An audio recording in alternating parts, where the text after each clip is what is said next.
we wanted you to meet the real person behind the big company, First Place Financial. This is Mr. Howard Ginn, otherwise known as Howie to me. He's a lovely guy and offers a fantastic service, which I don't think a lot of people actually understand. I'm 37, I'm widowed, and I wasn't in the least bit interested in pensions, life insurance and all that jazz to do with money. And thank God you're my friend, really.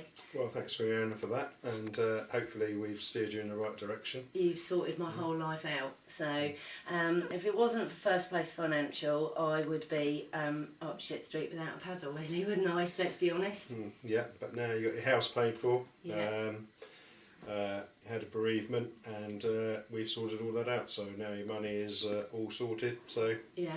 a good story that ends well, really, as far as the life insurance goes. But to be honest, I'm not exaggerating when I say you absolutely saved my bacon, because the last thing that Dave and I were interested in doing was paying out for life insurance each month.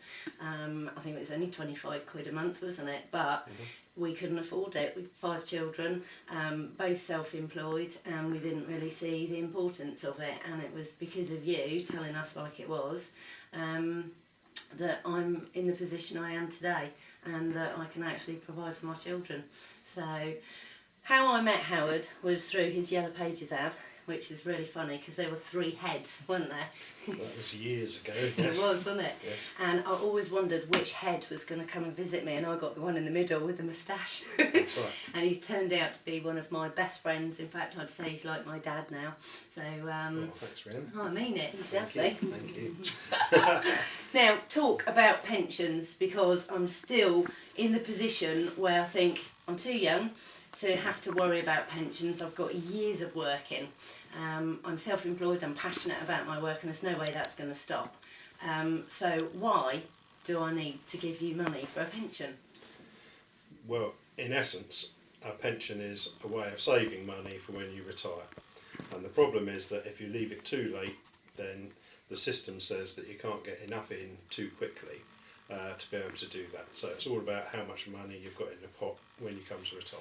So Right. effectively, if you save up over a longer period of time, it makes the cost per month far less, because one thing you don't know is how much money you're going to need when you retire. Yeah. You don't know when you're going to retire, and to leave it all to the last minute, you won't be able to get enough money in to your retirement pot in real terms, because if you can't do it today, there's no difference tomorrow. So that's why putting it in on the drip on a monthly basis is beneficial.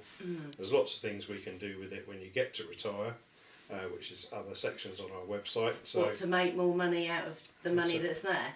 to make more money that's out of the money that's there, or get you a tax-free lump sum from 55, or give you an income that you want at the time. You might have too much money in your pension pot and don't need all of that income, so it can be tailored to you at that point.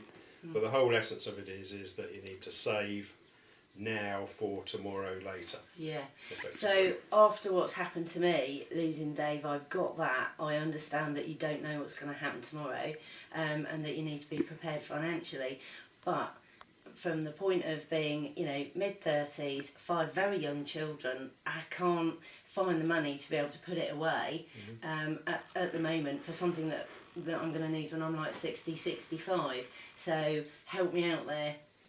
The problem is that the 60s onwards generation that we've come across, in general, most people are saved for tomorrow at some point in the future. Whereas pre-60s, I found that people were in company pension schemes and a lot more pension orientated, and the world now is much more buy now, worry about tomorrow when it happens.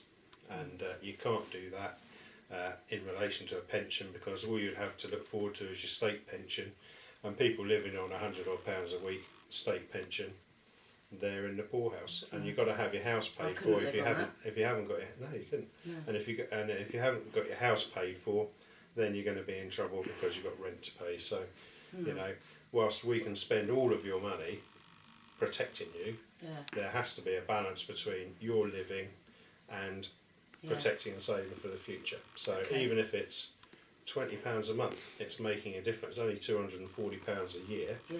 but that's not going to be every year because we come and badger you and say you need to increase this next year. Right. Effectively. And if you can't, you can't. If you can, you can. Come back next session when I'm going to quiz him about mortgages. Cheers. Bye. Ideal.